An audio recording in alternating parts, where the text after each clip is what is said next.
Hello, സേറാസ് entertainment വ്ളോഗ്സിലേക്ക് എല്ലാവർക്കും ഞാനിവിടെ prepare ചെയ്യാൻ പോകുന്ന റെസിപ്പി ഒരു ഈവനിങ് സ്നാക്സാണ്. അതിന് വേണ്ടിയിട്ട് നമ്മൾ ഇവിടെ ഒരു കപ്പ് പരിപ്പ് വട ഉണ്ടാക്കാനായിട്ട് ഇതുപോലെ ഒരു കപ്പ് പരിപ്പ് എടുത്ത് വെച്ചിട്ടുണ്ട്. അതോടൊപ്പം തന്നെ നമുക്ക് വേണ്ടത് കൊത്തി അരിഞ്ഞ് വെച്ചിരിക്കുന്ന ഉള്ളി, ഇഞ്ചി, എരിവിനനുസരിച്ചുള്ള മുളക്, കറിവേപ്പില ഇതുപോലെ അരിഞ്ഞു ഉപയോഗിക്കാം. ആദ്യമേ നമുക്ക് ഈ എടുത്ത് വച്ചിരിക്കുന്ന പരിപ്പ് വെള്ളത്തിൽ നന്നായിട്ട് കുതിർത്തെടുക്കാം. ഒരു 2-3 മണിക്കൂർ സോക്ക് ചെയ്തിടുക. അതിനുശേഷം മിക്സിയുടെ ജാറിലിട്ടിട്ട് നമുക്ക് അരച്ചെടുക്കാം.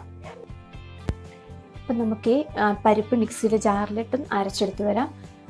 ഒരുപാട് ഫൈനായിട്ട് പേസ്റ്റ് രൂപത്തിൽ അരക്കരുത്, ജസ്റ്റ് ഒന്നൊരു ക്രഷ്ഡ് ഫോം അത്ര മാത്രം മതി. പിന്നെ നിങ്ങൾക്ക് ആവശ്യമുണ്ടെങ്കിൽ മുഴുവൻ അരയ്ക്കാതെ ഒരു കുറച്ച് പരിപ്പ് മാറ്റി വെച്ചിട്ട് ഇതിൽ കടിക്കാനായിട്ട് ഇടാവുന്നതാണ്. ഞാനങ്ങനെ മാറ്റി വെച്ചിട്ടില്ല, ആവശ്യമുണ്ടെങ്കിൽ അങ്ങനെ ചെയ്യാം. ഇതാണ് ഇതിൻ്റെ ഒരു കൺസിസ്റ്റൻസി എന്ന് പറയുന്നത്. ഈ ഒരു പരുവത്തിലാണ് നമ്മൾ ബോളാക്കുന്നത്. അപ്പോൾ ഇനി ആവശ്യത്തിന് ഉപ്പിട്ട് കൊടുക്കുക. ഉപ്പ് കുറച്ച് മുന്നോട്ട് നിൽക്കുന്നതാണ് എപ്പോഴും നല്ലത്, ഒരു പൊടിക്ക്. അപ്പം നമ്മൾ പരിപ്പ് വട ഉണ്ടാക്കി കഴിയുമ്പോൾ അത് കറക്റ്റ് അളവിലായിരിക്കും. ഇനി നമുക്കിതിലേക്ക് ചോപ്പ് ചെയ്ത് വെച്ചിരിക്കുന്ന ഒനിയൻ ആഡ് ചെയ്യണം. കറിവേപ്പില, പച്ചമുളക്, ജിഞ്ചർ ഇതെല്ലാം ഇട്ടിട്ട് നല്ല രീതിയിൽ മിക്സ് ചെയ്തെടുക്കാം. കൈ വെച്ചിട്ട് നന്നായിട്ട് ഇതുപോലെ മിക്സ് ചെയ്തെടുക്കാം. നന്നായിട്ട് ഇട്ട് കൊടുത്തിരിക്കുന്ന ഉള്ളിയും കറിവേപ്പിലയും ഇഞ്ചിയും ഇതുപോലെ നന്നായിട്ട് ആ ഉപ്പും ഒക്കെ കൂടി നന്നായിട്ട് ഞെരടി, കൈ വെച്ചിട്ട് നന്നായിട്ട് ഞെരടി മിക്സ് ചെയ്തെടുക്കുക. ഇതിലേക്ക് നമ്മൾ ഒട്ടും വെള്ളം ചേർക്കുന്നില്ല. ആ സോക്ക് ചെയ്ത് ഉടനെ തന്നെ അത് ഡ്രെയിൻ ചെയ്തിട്ട് നമ്മൾ എടുത്ത് അരച്ചെടുക്കുകയാണ്. അപ്പോൾ നല്ല രീതിയിൽ അത് ഉരുട്ടി ഇതുപോലെ ബോൾ പോലെ ഉരുട്ടിയെടുക്കുക.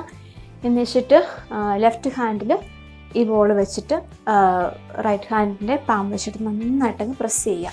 അപ്പം സൈഡിലുള്ളതൊക്കെ നല്ല കട്ടിയില്ലാതെ, ഒത്തിരി തിക്കല്ലാതെ വരും. നടുഭാഗം കുറച്ച് കട്ടിയിലും. അങ്ങനെയായിരിക്കും ഇതിൻ്റെ ഒരു കണക്ക്. അപ്പോൾ ആ പരിപ്പ് വടയുടെ ഒരു ഷേപ്പ് കിട്ടുന്നതിനായിട്ട് നമ്മളിങ്ങനെ ചെയ്താൽ നല്ലതായിരിക്കും. ഇതുപോലെ ഞാൻ ചെയ്യുന്നത് പോലെ ഇങ്ങനെ ബോളാക്കുക. എന്നിട്ട് ആ പാം വെച്ചിട്ട് ഒന്ന് പ്രസ് ചെയ്ത് കൊടുത്താൽ മാത്രം മതി. അപ്പോൾ കറക്റ്റ് പരുവത്തിൽ കിട്ടും.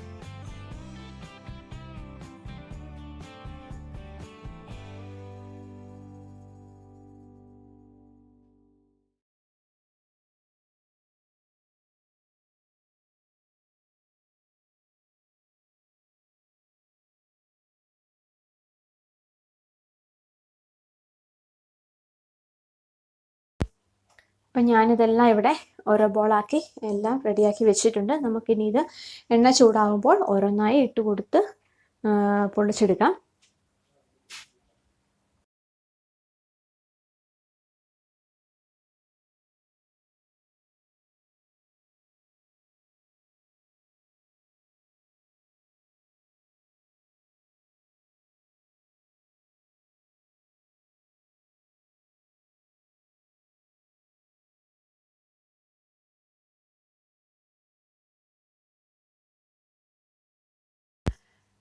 എണ്ണ ചൂടായിട്ട് വന്നിട്ടുണ്ട്. ഇതുപോലെ ഞാനിപ്പോൾ ആദ്യം ഒരെണ്ണം ഇട്ട് കൊടുത്തിട്ടുണ്ട്.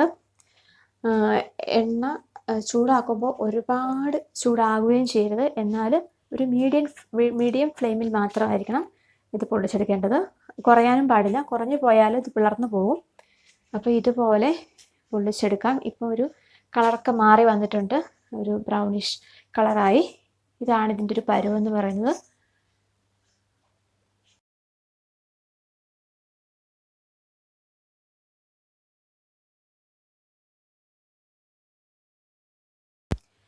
ഇവിടെ എല്ലാ പരിപ്പ് വടയും ഞാൻ ചുട്ടെടുത്തിട്ടുണ്ട്.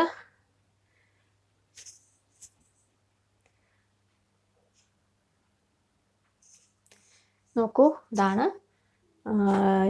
എല്ലാം ചുട്ട് വെച്ചിട്ടുണ്ട്.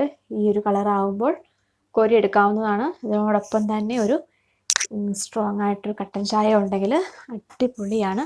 അപ്പം എല്ലാവരും ഒന്ന് ട്രൈ ചെയ്ത് നോക്കണം.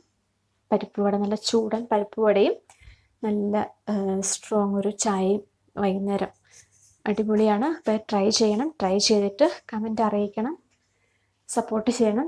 ചാനൽ സബ്സ്ക്രൈബ് ചെയ്യാത്തവരുണ്ടെങ്കിൽ സബ്സ്ക്രൈബ് ചെയ്യണം, ഷെയർ ചെയ്യണം, ലൈക്ക് ചെയ്യണം. അപ്പോൾ താങ്ക് യു ഫോർ വാച്ചിങ്.